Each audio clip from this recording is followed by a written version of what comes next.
Coming up, the Iran crisis, and did Trump make the right move? Also, Instagram and Facebook tackling Iran posts. Still more to come. Earthquakes rock Puerto Rico, and how is it putting a stamp on recovery from Hurricane Maria?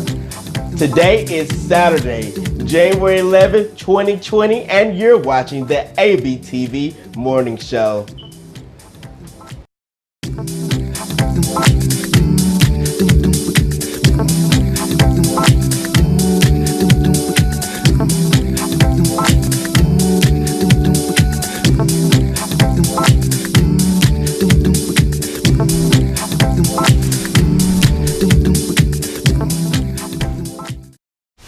And welcome to the first episode of the ABTV Morning Show. It is my pleasure to introduce myself, Aquarius Brown, and we begin this morning with top headlines from the week.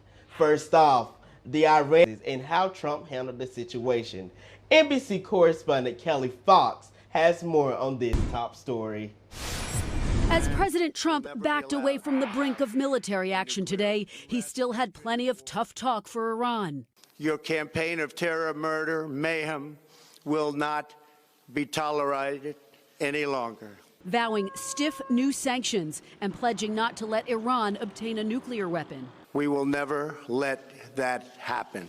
Our missiles are big, powerful, accurate, lethal, and fast. But it's his comment that Iran seems to be standing down that is drawing scrutiny, with some Democratic lawmakers stressing Iran could still attack through its proxy forces. I wouldn't rest easy that somehow the threat is contained and that's the end of it. I don't believe that's true at all. For his part, the president seems to be standing down himself for now. According to a senior administration official and first reported by the Washington Post, Mr. Trump made it clear while huddling with top advisors in the Situation Room Tuesday amid revelations of no fatalities, he did not want to escalate the crisis. Iran must abandon its nuclear ambitions. And there is backlash to this comment about his predecessor, former President Barack Obama. The missiles fired last night at us and our allies were paid for with the funds made available by the last administration.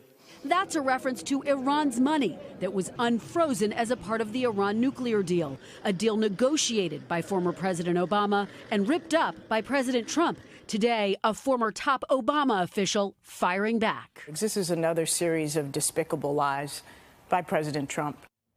Now, President Trump also said today he's asking NATO allies to become more involved in the Middle East. But in recent days, NATO has been standing down in Syria and Iraq after NATO members say they were left in the dark about the plans to kill Iran's top. Thank you, Kelly and NBC friends, for that news update. In other news, Instagram says it's removing posts supporting Somalian to comply with U.S. sanctions. Instagram and its parent company, Facebook, are removing posts that voice support for slaying Iran commander Qasem Soleimani to comply with U.S. sanctions, a Facebook spokesman said to us Friday. The Iranian government has called for nationwide legal action against Instagram in protest, even creating a portal on a government-issued website for the app's users to submit examples of posts that comply with the company that have been removed, the state media reported. Instagram is one of the few Western social media platforms that is not blocked in Iran. Facebook and Twitter are blocked, but some Iranians on those sites still using it by using VPNs. In a tweet, Iran's government spokesperson Ali Rabi called Instagram's actions undemocratic. But as Trump stated also on Twitter, he is glad that social media is taking substantial action in this matter. Still to come, Puerto Rico earthquake and Georgia man acquitted of rape charges and more weather, sports, and etc. Remember, you are watching the ABTV Morning Show on ABTV. Welcome back to TMS. My name is, of course, Aquarius Brown. Puerto Rico was hit by a major earthquake this week. A 5.4 magnitude aftershock hit Puerto Rico's southern coast on Friday afternoon, days after an earthquake shook the island and left much of it without power. Our sister company, CNN crew said its truck moved during the aftershock, one of the strongest since Tuesday's 6.4 magnitude earthquake on the island.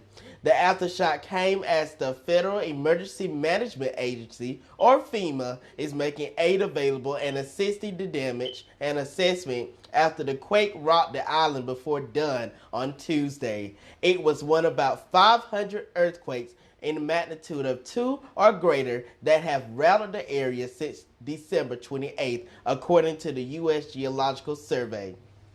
The earthquake left one man dead and caused dozens of homes and other structures to crumble and left about 2/3 of the residents in the dark. Since Hurricane Maria, the island has not truly fully recovered, and we are truly keeping Puerto Rico in our prayers.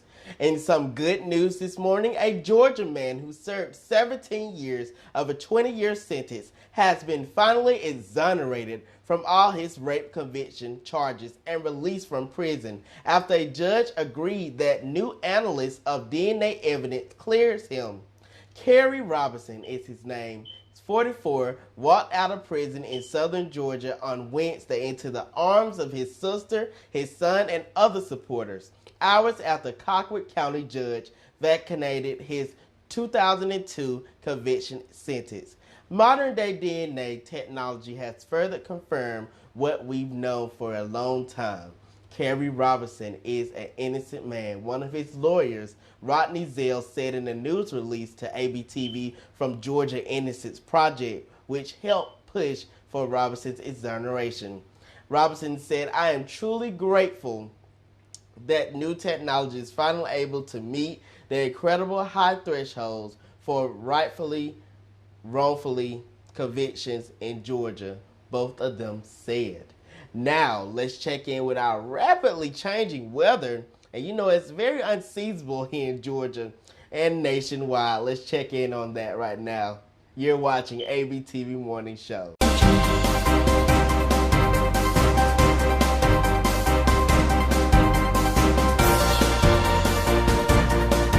And let's check in on today's highs on the ABTV Morning Show. We start off with my hometown, Albany, Georgia, sitting at 77 degrees for the high today. In Savannah, it will be 75, that's predicted. In hot Atlanta, we call it here in Georgia, 70. Macon, 71. In Columbus, sitting at 75. Be on the lookout for potential severe weather on today. Take a look at this map showing the possibility of severe weather moving through our southeastern United States area. And we're taking a closer look at Georgia because this system has caused a lot of damage in our plain states, as you have seen on the news. This is a model graph showing the several reports that has happened throughout the United States, particularly in the plain states.